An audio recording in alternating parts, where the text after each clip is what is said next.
ચાલો હવે મિત્રો જોઈએ આપણે અવકાશમાં એટલે કે ત્રિપરિમાણમાં વિતરિત થયેલા n કણોના બનેલા તંત્રનું દ્રવ્યમાન કેન્દ્ર.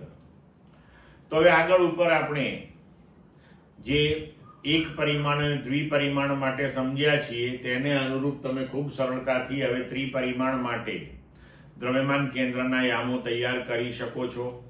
બરોબર. ધારો કે કણોનું બનેલું જે તંત્ર છે કે જે અવકાશની અંદર ફેલાયેલું છે એટલે કે ત્રિપરિમાણમાં છે, તેના કણોના દળ m1 m2 m3 up to mn છે અને તેમના સ્થાન અનુક્રમે યામો x1 y1 z1 x2 y2 z2 up to xn yn zn અનુક્રમે છે.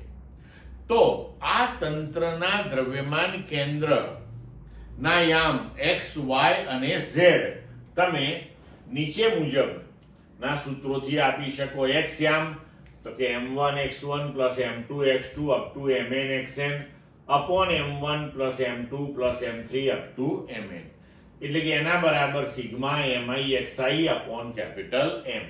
તે જ રીતે y યામ તો x ની જેમ જ આપણે લખી શકીએ કે sigma mi yi upon capital M. તે જ રીતે z યામ તો sigma mi zi upon capital M. બરાબર.